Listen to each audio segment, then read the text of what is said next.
A human sat beside an alien queen. What happened next shocked the galaxy. The royal dining hall of Velyrian Keep was built to impress gods. Gold-veined columns rose into shadow, holding up a ceiling painted with constellations that slowly shifted, mimicking the night sky outside.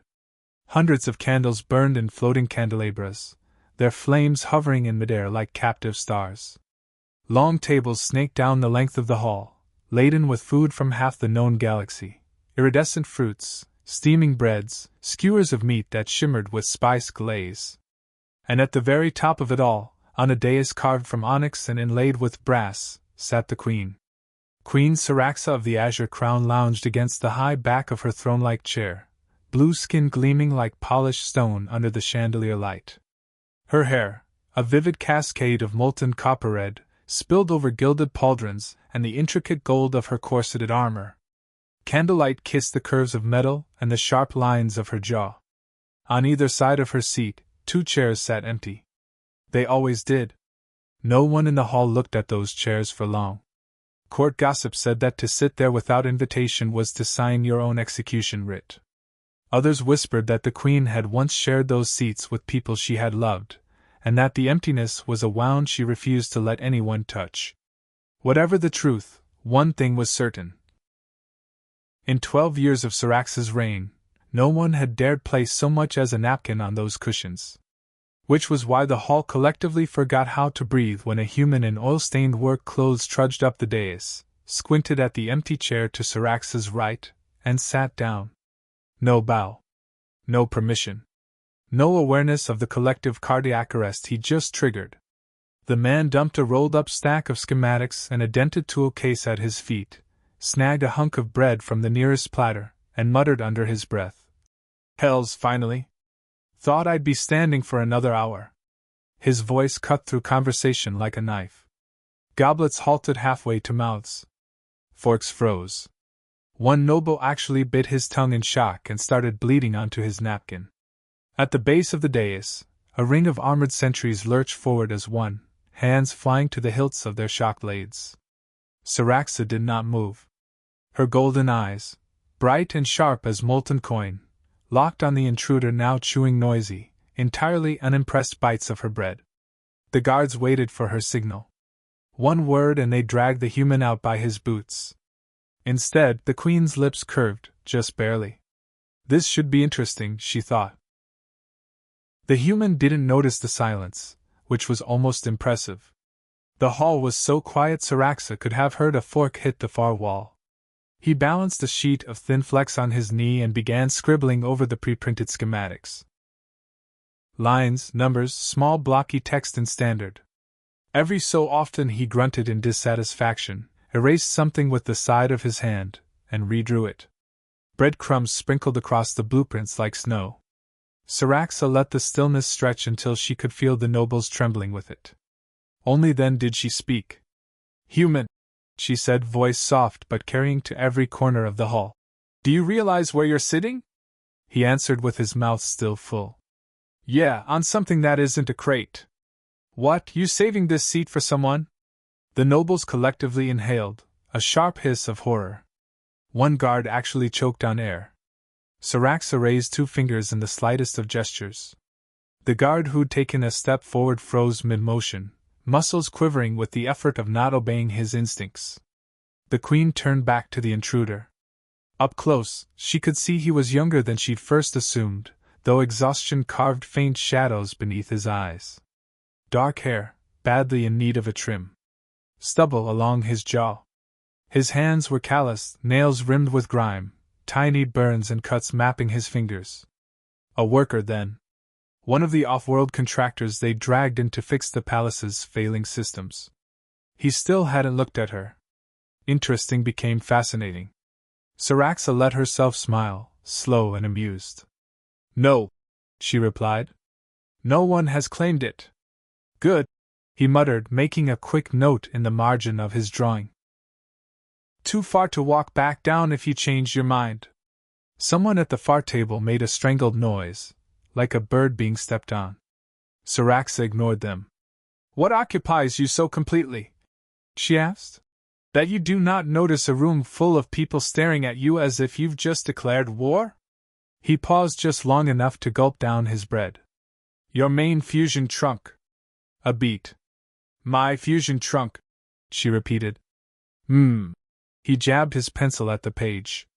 The routing's a disaster. Whoever wired this place cared more about symmetry than not blowing the roof off. I'm redrawing half of it before we fry half your nobility mid-toast. A lord near the middle of the hall fainted clean out of his chair. Syrax's laughter almost escaped right then. She bit it back, letting only the ghost of a smirk show. The human finally reached for something more substantial from the platters, some roasted fowl draped in jeweled glaze, and glanced at her plate. You gonna eat any of this? He asked casually. Or is it just here for intimidation? This time the hall didn't gasp. It was too stunned to manage it. Syrax's shoulders shook with a laugh she didn't quite release. You find my dinner intimidating? I find being hungry more intimidating. He shrugged, still not looking her in the eye. If you're not using it. She pushed an entire platter toward him with one gloved hand. Golden armor flashed in the candlelight. By all means, she said. Save yourself. His brows rose, finally a crack in his obliviousness, but only for a heartbeat. Don't mind if I do. And just like that, he started eating the queen's feast as if it belonged to him. He was halfway through a mountain of roasted root whatever they were when he finally spoke without mumbling around food. You got a name? He asked, pencil still scratching across his plans. The hall froze again. Syraxa realized with a faint start that no one had asked her that in longer than she cared to admit. She heard titles every day, Your Radiance, Your Grace, She Who Burns. But not her name. Not like that. Syraxa, she said quietly. He nodded, as if she just told him it might rain tomorrow. Nice. I'm Eli. He wiped his hand on his already filthy trousers and offered it, distractedly, as though on autopilot. She stared at the outstretched hand. The room collectively leaned forward in horror and fascination. Then, with deliberate calm, she took his hand in hers. His grip was firm, warm, utterly unafraid. Eli, she repeated, tasting the unfamiliar syllables. Short for Elias Ward. He let go and went back to his work. Systems engineer. Temporary contract, apparently in charge of not letting your palace explode. So far, the palace is not cooperating. Syraxa couldn't help it. A laugh slipped free, low and velvet. The nearest nobles flinched like they'd been slapped. Her laughter had not been a common sound lately. What exactly offends you about my palace, Systems Engineer Ward? Offense a strong word, Eli said. Terrify is closer. He flicked the blueprint closed and opened another, then rotated it toward her without ceremony. Lines snaked across the sheet, boxes marked with sigils, looping arrows and numbers. Look! He tapped with the eraser. You've got a primary conduit running beneath that decorative spine along the ceiling. Looks nice. Zero service access. If there's an overload, you'll be roasting under raining crystal. A lady down the table whimpered. Eli continued oblivious. And this? He stabbed at another cluster of lines. Redundant safety cutoff tied to the same damn panel it's supposed to isolate. Whoever drew this should be forced to sleep under it. Syraxa leaned closer despite herself, the edge of her cloak brushing his sleeve. His scent, metal, ozone, and some cheap soap, cut pleasantly through the heavy perfume of the hall. You speak as if you answer to no one, she murmured. Circuits don't care about rank, he said. They fail the same way for everyone. I just call it like I see it. For the first time, he glanced up fully, meeting her eyes without flinching, without the trained deference she saw in everyone else. His gaze skimmed over her armor, the sweeping curls of her red hair, the faint glow of bioluminescent veins beneath her blue skin, and did not linger on the crown. He really has no idea, she realized. Warm amusement sparked in her chest. How long have you been in Velyrian Keep, Eli? 4 days, he said. 3 of them arguing with your chief architect. The man thinks gravity will politely ignore his design choices. Someone coughed in outraged recognition several seats down. Syrax's smile turned sharp. Does he now? A guard cleared his throat. Your mosh. Syraxa lifted her hand the barest fraction. He swallowed the rest of the title and stepped back, knuckles white on his weapon. She let the hall stew in its own panic and turned her full attention back to Eli. You realize, she said, that you are insulting an entire lineage of royal artisans in front of half the court. He shrugged. If they wired like this, they deserve it. Another note, another careless smear of graphite. Look, if a feedback surge hits this junction, you won't have half a court to worry about anyway. Blasphemy, hissed a jeweled matron near the dais. Reality, Eli muttered. Syraxa had expected anger at some point, hers or his. Instead, she found herself fighting an urge to laugh every other sentence. You truly do not care whose pride you bruise. Ma'am, he said, frowning at the schematic. I've watched a station tear itself apart because someone was too proud to admit they'd routed a coolant line wrong. Pride doesn't keep bulkheads from melting. Proper load distribution does. His voice went flat on that last sentence, a memory slipping between the words. Syraxa filed it away for later. So yes, he continued, if the choice is between making some rich architect pout or scraping exploded nobles off the ceiling, I'm going with pouting every time. Someone at the back choked, exploded, and promptly lost their appetite. The queen lifted her goblet, swirling the dark liquid inside as she studied him. You speak boldly about the people who sign your payment orders. Gold spends the same whether they like me or not, Eli said. And I already got half up front. He took another filthy piece of bread and tore it open, steam curling up. Besides, I'm not planning on sticking around once the job's done. Something in her chest tightened unexpectedly. No offense, he added quickly, then seemed to remember where he was and winced.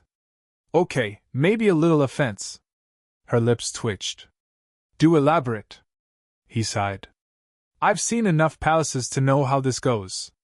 You bring in some outsider to fix what everyone ignored, then as soon as it stops sparking, they forget you exist. Until the next crisis, anyway. He glanced at her plate again. At least this time I'm getting decent food out of it. Syraxa set her goblet down, fingers resting lightly against the stem. Sparks don't care about titles, he'd said. Neither, she thought, does he. For the first time in an age, she felt something loosen inside her ribs. Eli flipped to yet another page, muttering under his breath. If I reroute the auxiliary feeds, we could isolate the throne hall from the rest of the grid.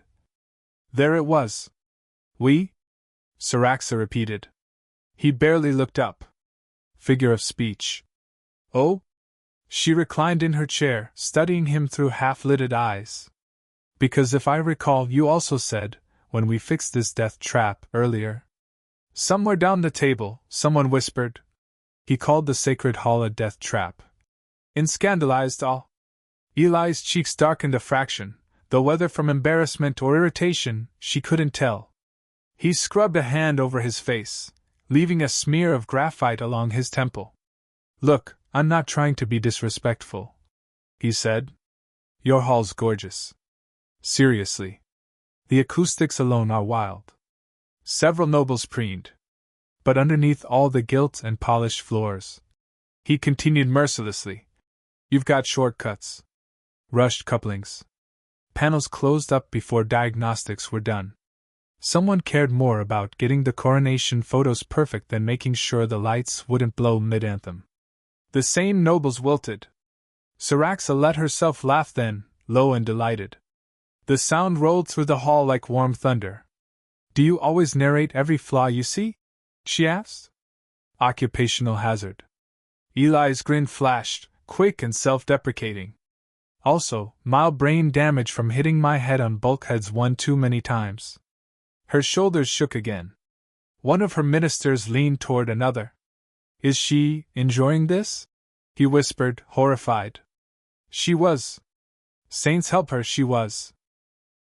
And if someone in authority told you to stop? She pressed. He shrugged, stuffing another bite of roast into his mouth. Then they can sign the incident reports when something melts. You are remarkably unconcerned with your own safety, human, says the woman eating next to a live schematic of all her palace's worst design decisions. His tone was light, but the words were not wrong. Syraxa tilted her head, letting the crown catch the candlelight. Perhaps I value honesty more than flattery. Then I'm accidentally your perfect employee, he said dryly. Because I'm terrible at flattery. Accidentally? He glanced at her then, really looked, eyes flicking across her face, the subtle glow beneath her skin, the way the candles painted gold highlights along her cheekbones. Something complicated moved across his expression, appreciation, perhaps, quickly buried. On purpose takes too much planning, he said lightly. I work better when I don't think about the consequences. A dangerous philosophy, Syraxa thought. And yet, here he sat, heartlessly occupying the most forbidden seat in the hall, and she hadn't had him dragged out. Maybe danger was overdue. The conversation might have gone on like that for hours, her asking knife-sharp questions, him answering with blunt, inconvenient truths, if not for one small word. She'd been watching his hands. The way his fingers moved confidently over the page, how he balanced the pencil between them with unconscious skill. They were not court hands. They were hands used to weight, to heat, to fixing problems the nobles never cared to notice. Very well, she said at last, voice lazy with amusement. As queen, I grant you leave to rewire whatever you must. Eli grunted his approval, then froze. His head turned slowly, as if fighting gravity itself, until his gaze landed fully on the circlet resting against her brow, a lattice of gold and obsidian, set with 3 hovering sapphires that rotated lazily in an unseen magnetic field. His eyes dropped to the embroidery on the mantle over her shoulders, the crest of the azure crown, 3 stylized stars over a single flame, and then to the insignia on the guard's armor, matching hers. The color drained from his face. Queen? He croaked. Syraxa took an unhurried sip of wine. Syraxa of Valeria, she said. High sovereign of the azure crown, keeper of the outer gates, first of her line. She smiled. You may continue to call me Syraxa, however. I find I do not dislike it. The goblet slipped in his grip. He barely caught it before it drenched the blueprints. Saints, he whispered. I sat in the queen's chair. You sat in an empty chair. I stole your food. We shared a meal. I called your hall a death trap. You did, she agreed, amused. Repeatedly. He scrubbed a hand over his face again, then cursed under his breath. Brilliant, Ward. Absolutely stellar. You insulted royalty before dessert. Around them, nobles seemed to be waiting for a signal. Any signal. A dropped napkin that might mean, execute him, or a raised brow signaling. To the dungeon. Syraxa raised her hand instead. Let it be known, she said, voice suddenly ringing with sovereign authority, that Elias Ward has my full sanction to repair the structural and energetic failures of Velyrian Keep. Murmurs erupted. She talked over them. He will be given unrestricted access to all relevant systems, triple the standard contractor's pay, and quarters within the inner ring. Furthermore, her gaze slid back to Eli, lips tugging upward. He is to be fed meals equivalent to my own. I will not have the man responsible for my safety collapsing from malnourishment. Someone actually dropped a fork. The clatter rang like a bell. Eli stared at her, stunned and pink around the ears. Your Majesty, She cut him off with a flick of her fingers. Syraxa, she reminded him. He swallowed. Syraxa. I didn't mean to. He gestured vaguely, encompassing the chair, the food, all of it. This was a mistake. Most of the interesting parts of my life began with a mistake, she said. Stay. His shoulders sagged in a breath that was almost a laugh. You realize your court is going to hate me. My court hates everyone who isn't them, she replied dryly. You will get used to it. Eli looked down at the half-emptied platters, then at his smudged blueprints, then back up at the Queen, who was apparently not going to have him executed for gross ignorance of protocol. "Triple pay and decent food," he said faintly. "All I had to do was insult an empire and accidentally sit next to its queen." Syraxa's smile widened. "Sometimes," she murmured, "the universe rewards audacity." By the next afternoon, the throne hall looked less like a place of solemn ceremony and more like a construction site. Scaffolding latticed the walls. Decorative panels lay stacked in careful piles on the floor, exposing the tangled guts of the palace's electrical systems. Thin cables hung like metallic vines, some still sparking angrily until Eli or one of his newly assigned crew cut their power. The nobles hated it. They picked their way through the mess with pinched expressions whenever they absolutely had to attend an audience, forced to step around tool crates and diagnostic drones. The air smelled of ozone and hot metal instead of incense. Eli loved it. He clung halfway up a scaffold, one hand braced on the frame as he peered into an open junction. "Whoever thought it was a good idea to daisy-chain these relays?" he muttered. "Shouldn't be allowed near a light switch." A nearby guard cleared his throat nervously. "You are referring to the royal architect, human." "And?" Eli snapped a busted coupler out with satisfaction. "Are the laws of physics going to bow because the word royal is in his job title?" The guard looked like he'd swallowed a live insect. "Relax," Eli added, tossing the fried component into a disposal bin. "If anyone yells, tell them the terrifying human made you do it." "Terrifying is not the word they use," the guard muttered. Eli grinned. "I'll take that as progress." A mild ripple of reaction near the entrance made him glance down. The guard straightened, helms dipping in respect. Queen Syraxa approached, cloak whispering across the stone, a small retinue trailing like nervous shadows. She wore less armor today, golden bracers and a chest piece over sleek dark fabric, but the crown was unmistakable. Candles trailing along the air brightened as she passed. Eli nearly smacked his head on the scaffold as he scrambled to steady himself. "Careful," she called up, amusement in her voice. "I have just arranged for your pay increase. It would be inconvenient if you died before the first transfer." "Trying not to, you're Syraxa," he corrected quickly. She stopped at the base of the scaffold, tilting her head to examine the exposed wiring. "Is it as dire as you claimed?" he snorted. "Worse. You had one relay being cooled by sheer optimism." Her lips twitched. "And can you fix it?" "Yeah." He tapped a glowing diagnostic panel. "Give me 2 weeks and I'll make sure the worst thing that happens in this hall is someone tripping over their own ego." A sound perilously close to a snort came from one of the guards. He coughed to cover it. Syraxa's eyes gleamed. "See that you do. I have grown accustomed to not being electrocuted at dinner." If the throne hall belonged to scaffolds and sparks now, the evenings belonged to them. The first night after his promotion, Eli arrived at dinner expecting to be seated somewhere near the back, with the other staff permitted to dine in the presence of royalty, but not anywhere near it. Instead, a steward guided him straight up the dais. It felt like walking into the mouth of a star. Every pair of eyes in the hall tracked him. Conversations died mid-sentence. A few nobles glanced surreptitiously at the emergency exits, as if expecting his mere presence to trigger a structural collapse. Syraxa sat as she had before, blue skin aglow in the candlelight, copper hair spilling over her armor. The chair beside her, his chair now, apparently, remained empty. Until he reached it. "Evening," he said, because his brain refused to produce anything cleverer. "Eli." Her smile was small but genuine. "I see you survived the scaffolds." "Barely. A junction tried to murder me. I won." Muffled horror from the lower tables. Syraxa gestured for him to sit. He did, trying not to think about the dozen stories he'd overheard in the last 24 hours about what sitting there used to mean. People sworn in as consorts. Allies honored. Traitors executed. No pressure. Platters arrived, food he'd have needed 2 months' wages to afford back on the orbital platforms.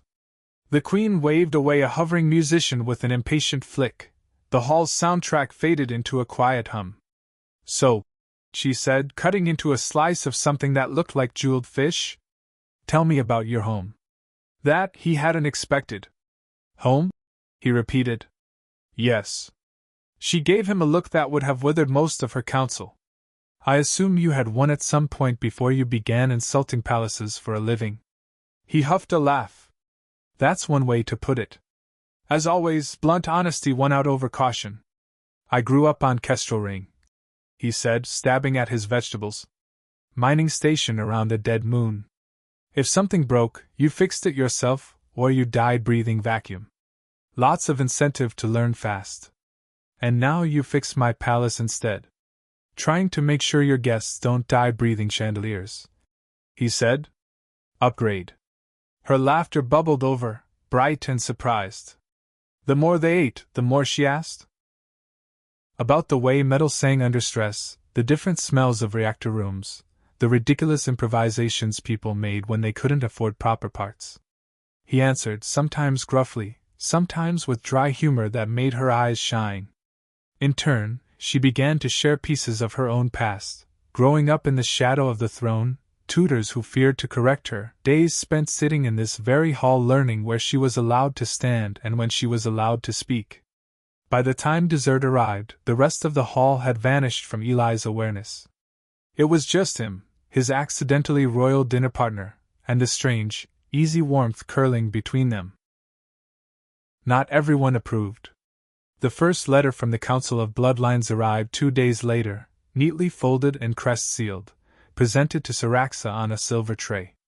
She snapped the seal with one blue nail, skimmed the florid outrage inside, concerns about inappropriate familiarity with off-world contractors, erosion of sacred distance, and optics unbecoming of the azure crown, and tossed it into the nearest candle.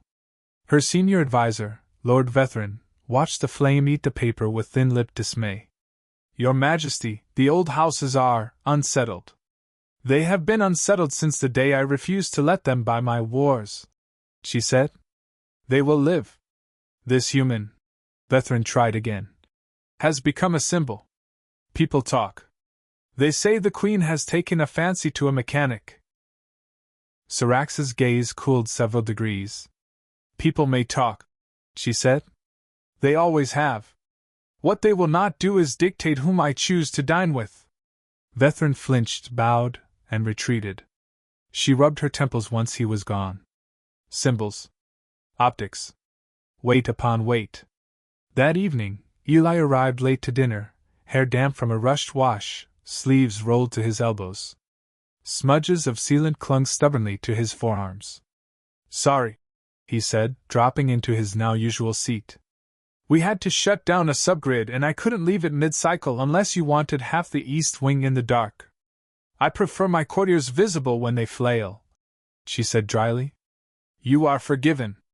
He laughed, the sound bright and unafraid. For a while they talked about nothing important. Ms. Wired Vance, a guard who had tried to help and wound up tangled in fiber optic lines. But eventually she asked, "Do you regret taking the job?" He chewed thoughtfully. "The pay's good," he said. "That is not an answer." He sighed. "Velyrian Keep is heavy," he admitted. "Everyone looks at everything like it's a holy relic. You can't touch a wall without someone acting like you slapped their grandmother. Some of these walls are older than their grandmothers," she pointed out. "Then they should be grateful I'm keeping them from collapsing." He shot back. She hid a smile behind her goblet. "I don't regret it," he added after a moment. "It's more responsibility than I like, and your nobles stare at me like I tracked oil onto their prayers, but the work's worth doing. And," he hesitated, "dinner's not bad either." Warmth crept up her neck. "No? Company's grown on me," he said lightly. "Even if she does threaten me with triple pay paperwork." The near disaster came on the 10th day. The hall was packed for a formal convocation, envoys from 3 neighboring systems, half the nobility, musicians, courtiers, the works. The candelabras floated higher than usual, crystals refracting light in cascading patterns.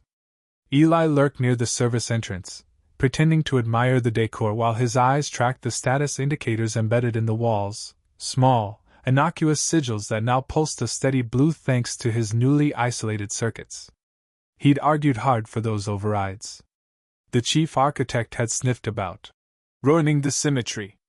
Saraxa had sided with Eli. Halfway through a particularly pompous speech from some duke about trade tariffs, a tiny glyph in the corner of Eli's vision flashed from blue to angry orange. He went cold. The alert was from a section of the upper vaults, right beyond one of the largest floating chandeliers. Of course, he muttered, already moving. He pushed past a pair of scandalized courtiers, vaulted over a rope divider, and sprinted up the side stairs, ignoring shouts from guards. Saraxa watched him go, brows knitting. Then she saw it. A faint shimmer of heat distortion around one of the candelabras. The crystal at its heart pulsed too fast, too bright. "Everyone away from the center!"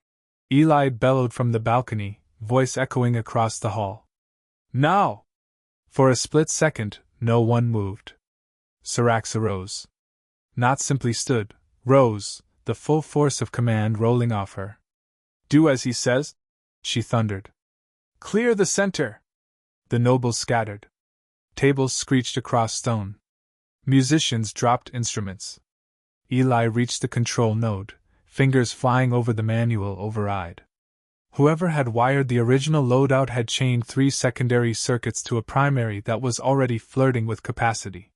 He flipped the cutoff he'd installed yesterday, the one that had caused 3 hours of argument with a certain ancient architect.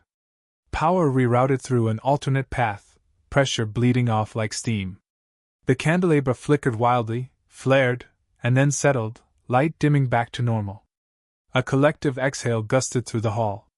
Eli sagged against the rail, swallowing down the shaking in his hands. "You suicidal piece of—" he muttered at the fixture. Later, when the hall had been reset and the speeches resumed with slightly less pomp, Saraxa caught his eye across the crowd. She raised her goblet toward him in silent salute. He dipped his head, the ghost of a grin tugging at his mouth. The next morning, a new decree circulated. By royal command, all palace systems would be examined and approved by Master Engineer Elias Ward. The Council of Bloodlines sent 3 more letters. Saraxa didn't bother burning them this time. She used them as coasters. Their dinners grew later and later. At first, the hall would still be half full when they sat together, servants clearing plates, courtiers lingering in hopes of catching the queen's attention. But gradually Saraxa began dismissing the room earlier. "Leave us," she'd say, voice casual. "The engineer and I must discuss matters of infrastructure." No one argued with matters of infrastructure, not after the chandelier incident. Soon it was just the two of them at the endless table, flanked by candles and dishes gone lukewarm, shadows deepening around the edges of the room. Eli sprawled in his seat, boots braced against the rung, posture a study in disrespect that would have gotten anyone else's head on a spike. Saraxa found it refreshing. "Do you ever get tired of being bowed at?" he asked one night, stabbing a fork at a jewel-bright fruit. "Constantly. Feels exhausting." "It is," she said. "One grows fond of people who cannot be bothered." He snorted. "Happy to serve?" She watched him for a moment, candlelight gilding the angles of his face. "What would you do?" she asked quietly. "If you did not have to work?" He blinked. "That's a cruel hypothetical. Humor me." He leaned back, considering. "Honestly? I'd build something of my own. Not another palace. Something small. Compact. Efficient. Little station orbiting nowhere important. Place where the worst argument is about who forgot to lock the storage cage. And who would live there with you." He shrugged. "Whoever wanted to. People who like quiet. People who don't panic when a light flickers. Someone who knows how to cook, because I can't." Her chest ached unexpectedly. "You could have that," she said. "Maybe." His gaze flicked to her crown, then back down. Just not sure the universe is done throwing me into broken places yet. She reached for her goblet to hide the softness of her expression. You make broken places less broken. It is an underappreciated talent. Coming from you, that almost sounds like a compliment. It is. Careful, he said. If you keep that up, I'll start thinking you like having me around. Her laugh came out softer than usual. Perhaps I do. The invitation to her private chambers came on a night when the rain outside hammered the palace shields in silver sheets. The storm turned the sky beyond the tall windows into a roiling bruise, flashes of lightning painting the hall in stark chiaroscuro. Eli arrived late and soaked cloak dripping onto the stone. His hair clung in damp curls to his forehead. You are tracking water in my hall, Syraxa observed. Your hall is grounded, he retorted. It'll live. Her lips curved. Walk with me. He glanced at the remaining food. No dinner? In my quarters, she said, rising. The chef has been terrorizing the staff all day preparing something allegedly magnificent. I would hate for it to go to waste. The words were casual, but something in her tone made his stomach flip. He followed. Guards fell in behind at a discreet distance, then peeled away when they reached the door to her wing. Only 2 remained at the entrance to the Queen's private suite. Helms bowed as she keyed the lock with a brush of her palm. Eli stepped into a different world. Where the public hall was all gold and spectacle, her quarters were warmth and shadow. Walls draped in dark fabric, embroidered with constellations. Shelves lined with artifacts, small carvings, strange stones, a model of a ship that looked handmade rather than commissioned. The long dining table here could have sat 10. Tonight, it was set for 2. Nice place, he said, unable to keep the wistfulness entirely out of his voice. Lighting's better in here. Less likely to explode. Only because you rewired it, she reminded him. She crossed to a sideboard and retrieved a faceted decanter filled with liquid the color of molten starlight. Have you ever had Irith wine? Can't say I've had many wines with names, he said. You have now. She poured 2 glasses and handed him one with both hands, an honor gesture, if he'd known her culture well enough to recognize it. He sniffed the drink suspiciously. It smelled like honey and static. If I wake up tomorrow on a different planet, I'm blaming this. If you wake up tomorrow, she said, it will be because I allowed it. He gave her a look. Comforting. They drank. The wine burned like lightning down his throat, then settled into a spreading warmth that loosened his shoulders. They talked. About nothing and everything. Her childhood tutors, his first botched repair job, the time he'd accidentally rerouted a lavatory waste line into a corporate boardroom's air vents. She laughed so hard at that she had to put her glass down to avoid spilling it. At some point, the distance between their chairs shrank. Either of them commented on it. The wine dulled the sharp edges of Syraxa's perpetual vigilance. For once, she did not hear the ghost echo of every decision she'd made reverberating behind her thoughts. She watched Eli instead, the way his hands moved when he talked, carving shapes in the air, the way his eyes brightened when he described a particularly clever repair. How long? She asked quietly. Have you been without a place that felt like home? He went still. The question hung between them, fragile as blown glass. Station I grew up on got scrapped, he said finally. Corporate decided it was cheaper to abandon and build a new closer to the trade lanes. We had 3 months to strip anything salvageable, or be left with the hull. Where did you go? Wherever paid, he answered. Shipyards, orbitals, mining platforms. Fixing what other people broke. And nowhere kept you. Wasn't trying to be kept, he said. Hard to miss something you never had. She looked down at her half-empty glass, the way the liquid caught the light. I have never been anywhere else, she said. Born beneath this roof. Crown placed on my head before I was old enough to understand what it meant. You could leave, he said. Could I? He met her gaze, something fierce in his. If the palace burned down tomorrow, you'd still be queen. That crown's in you, not in the roof. An interesting way to put it, she murmured. Palaces are just very fancy machines, he said. Complicated, full of parts that don't like each other, but machines all the same. You can walk away from a machine. Can you walk away from an entire system built on your name? He hesitated. Fair point, he said quietly. Guess I'm used to having fewer people depending on me. Yet you still run toward burning circuits, she said. You still shout for people to move when they do not listen. Responsibility does not ask permission before it finds us, Eli. He huffed a laugh. And here I thought I was just bad at minding my own business. She reached out before she fully decided to, fingers brushing the back of his hand where it rested on the table. He went very still. You make this place feel less like a machine, she said, and more like a place I am allowed to exist inside. His throat worked. Syraxa. The rest of his protest dissolved when she shifted closer, the distance between them collapsing like a badly wired load. Later, she would try to remember who moved first and fail. One moment she was close enough to see the faint ring of gold around his pupils, the next her hand was cupping his jaw, thumb skimming the roughness of stubble. His breath hitched, warm against her palm. Tell me if this is madness, she murmured. It's absolutely madness, he said. Doesn't mean I want you to stop. Wine-sweet and reckless, she leaned in. Their lips met with the tentative pressure of two people used to bracing for impact instead of welcome. For a heartbeat, Eli didn't move, as if his brain had shorted. Then he exhaled, a shudder of surrender, and kissed her back. His hand slid up to the back of her neck, fingers threading carefully through the thick fall of her red hair, mindful of the crown. Her mouth tasted of iris and heat and something uniquely, intensely Syraxa.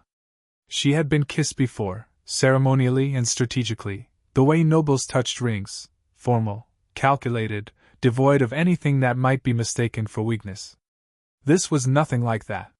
When they finally broke apart, either of them leaned back far. Their foreheads rested together, breaths mingling. Just to confirm, he said hoarsely, I'm not hallucinating this because of exotic alien alcohol? If you are, we share the hallucination, she whispered. His laugh shook. Could be worse. Stay, she said, the word quieter than a prayer. He closed his eyes. I warned you, he murmured. Once I sit down, I'm terrible at leaving. Good.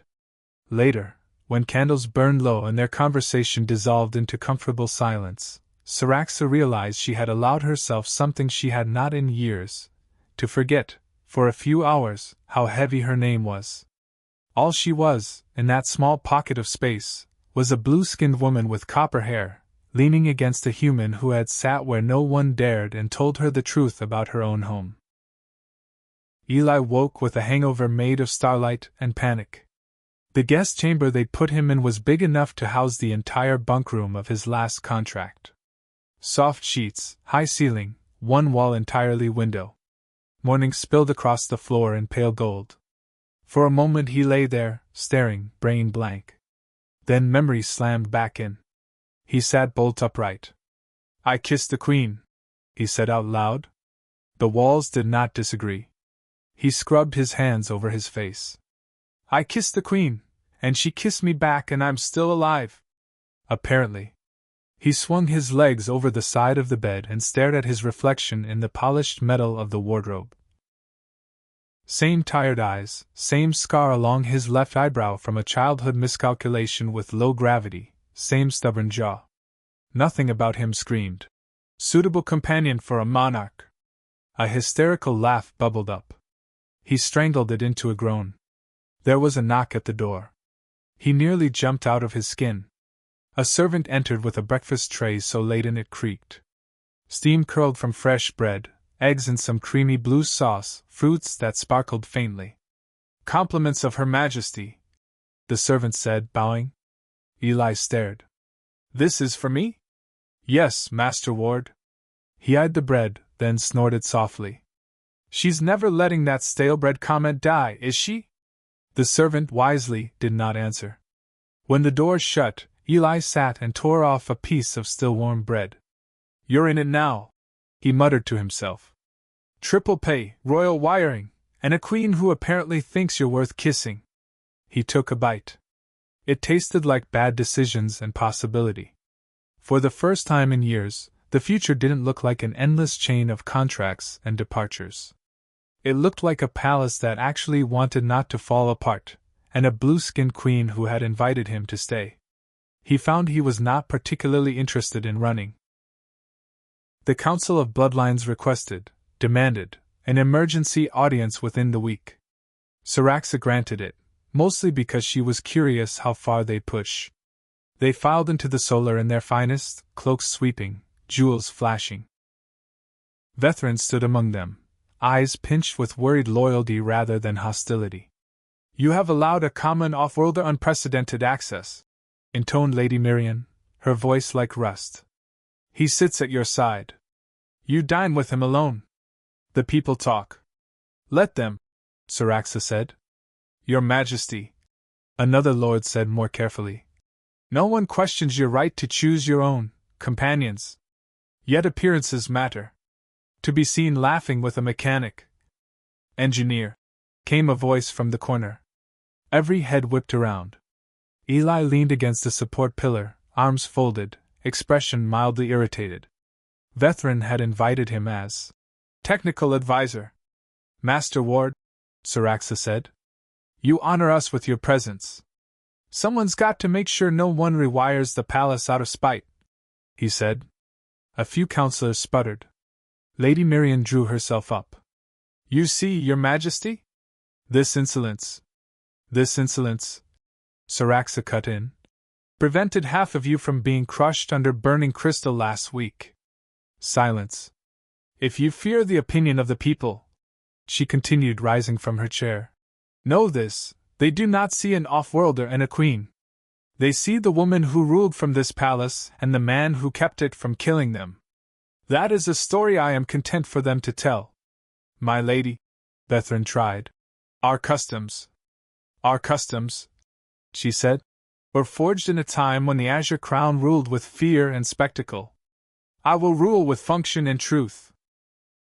If that means I choose to share my table with the one person in this palace who tells me when the foundations are rotting, so be it."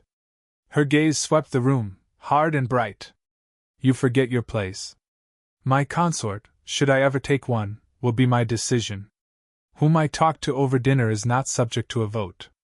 The council bowed, some stiffly, some with genuine respect. Eli watched them go, then let out a low whistle. "Remind me never to get on your bad side." "You already are on my bad side," she said. He blinked. "I am?" She stepped close enough that the sentries politely looked away. "You make it very difficult," she murmured, "to remember I am supposed to keep my distance." "Oh," he said, dazed. "That kind of bad side." Weeks slid into a new rhythm. By day, Eli tore through the palace's guts, rerouting, reinforcing, occasionally cursing in languages Syraxa didn't recognize. He trained a team of local technicians, leaving behind people who could maintain what he built instead of locking the palace into dependency on him alone. "If I get hit by a shuttle tomorrow," he told them, "this place should still not explode. That's the goal." By night, he returned to the seat at the Queen's side, now so familiar the nobles had stopped flinching every time he sat. Mostly. One evening, Syraxa arrived late to dinner, cloak damp from another storm. Eli was already there, flipping through a handheld display. "You're frowning," he said as she sat. "Who do I need to yell at? Today?" "Myself, perhaps," she said. "I spent 3 hours listening to merchants complain that the new safety protocols you insisted on cut into their margins." "Good," he said. "Means they're working." She laughed, tension easing. "You are a menace. You keep saying that. Because it is true."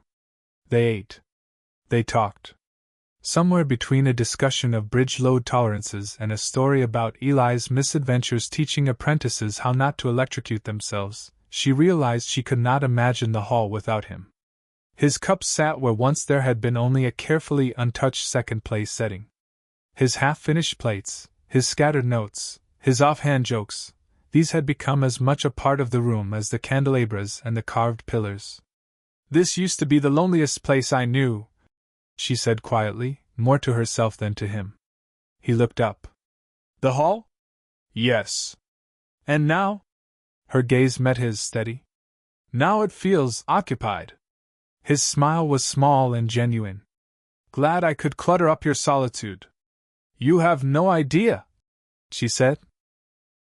It was almost anticlimactic when she asked. They were in the hall, but not at dinner, midday, sun slanting through high windows, dust motes dancing in the light. Eli stood on a ladder, finishing the last diagnostic on the final junction. "That should do it," he muttered, sealing the panel. "You're officially less likely to die from poor design choices." "A stirring achievement," Saraxa said. He nearly fell off the ladder. "How long have you been standing there?" "Long enough to hear you declare my palace no longer suicidal," she said. "I find this pleasing." He climbed down, wiping his hands on a rag, unaware that her pulse had picked up at the simple sight of him moving through her hall like he belonged there. "Well," he said, stuffing the rag into his tool belt. "Contract's basically fulfilled. I can stick around a bit for follow-up checks, but you should be in the clear." The words hit her like a physical blow. Leaving. Of course. That was what people like him did. Contracts, departures. Broken places made less broken, then on to the next. She could order him to stay. She was queen. But command was not what she wanted from him. "Eli," she said. He paused. "Yeah? Stay." He blinked. "For how long?" She swallowed. "As long as you wish." "That's dangerous," he said, half a laugh, half something else. "I am quite familiar with danger." He searched her face, looking for some hint of jest. Finding none, he exhaled slowly. "What would I be if I stayed?" he asked. "My chief systems architect," she said. "The palace will always need someone to argue with gravity and stubborn circuitry." Her voice softened. "And if you wished, more than that." "More than—" he trailed off, understanding dawning. It wasn't a proposal. Not in the formal sense. There were rituals for that, arcs of tradition looping back through centuries. This was something simpler and far more terrifying, an invitation. He stepped closer, until the scent of metal and soap and faint ozone wrapped around her. "You sure you know what you're asking?" "No," she said honestly. "But I know what I am tired of. Empty chairs. Conversations made of fear. Worrying that the only people who will ever share my table are those who want what my crown can give them. And me? You," she said, "wanted better wiring and fresh bread." He laughed, soft and helpless. "Pretty good summary." "So?" she asked. "Will you stay, Eli Ward, breaker of circuits and terror of architects?" He didn't answer with words first. He reached out, took her hand, and pressed his forehead to hers, crown cool against his skin. "Yeah," he said. "I'll stay. Somebody's got to keep this place from shocking you." The story of the empty chair changed quietly. Servants stopped setting it as a formality, and started setting it for him. 2 goblets, 2 plates, 2 sets of utensils laid out side by side. Word spread through the city. The queen ate with her human engineer each night. There were rumors, of course, lewd, romantic, scandalized, but beneath them grew something else. A strange new sort of trust. If the queen could laugh with a man who worked with his hands, perhaps she saw more than bloodlines when she looked at her people. One evening, as rain whispered against the windows and the hall glowed warm with candlelight, Eli slouched in his chair, poking at a slice of spiced meat. "You're thinking too loudly," Saraxa said. "Didn't know that was a crime." "Not yet." He huffed a laugh. "Just realizing something." "And what is that?" "That the first time I sat here, I thought I'd be tossed out an airlock," he said. "Now it feels weird when I'm not here." "Good," she said. It feels wrong when you are not. He glanced at her, eyes catching on the softness in her expression. You know I can't give you what your nobles expect, he said quietly. No alliances, no ancient name, no dowry of starships. You give me someone who tells me the truth, she replied. Who sits beside me because he wants to, not because a treaty requires it. They can keep their starships. That's wildly irresponsible monarch behavior, he said. Then it is fortunate I am an irresponsible monarch. He reached across the space between their plates, fingers brushing hers. She turned her hand to lace their fingers fully. From the far end of the hall, a steward looked up, saw the gesture, and smiled to himself before bowing his head and continuing his work. Years later, bards would embellish the story. They would say the human dared the wrath of gods to sit at the queen's side. They would claim he defied execution with a single joke, that he wrestled a chandelier out of the sky with his bare hands, that the storm the night of their first kiss was conjured by jealous spirits. They would write songs about the Queen of Blue Flame and the Engineer of Broken Stars, about how he rebuilt her palace, and she rebuilt his sense of belonging. The truth was simpler. Once, there was an empty chair beside a lonely queen in a dangerous, beautiful hall. Everyone was too afraid of what it meant to fill that space. Then a tired human with grease on his hands and blueprints under his arms sat down because his feet hurt, and he was hungry, and he hadn't been taught to tremble before crowns. He pointed out where the wiring might kill her. He stole her food. He forgot to be impressed. She, in turn, remembered how to laugh. She remembered what it felt like to be looked at as a person instead of a throne on legs. She gave him work worth doing and a place worth staying. The palace still gleamed with gold and crystal. The crown still weighed what it always had. The hall still hosted emperors and envoys and the endless machinery of rulership. But at the top table, there were always two plates. And whenever some trembling newcomer glanced at the chair to the queen's right and whispered, "Is that seat reserved?" the servants would answer with quiet certainty, "It is taken." The end. If this human and his queen made you smile, hit like, smash subscribe, and drop a comment with the next HFY story you want to hear. Humanity's not done surprising the stars yet.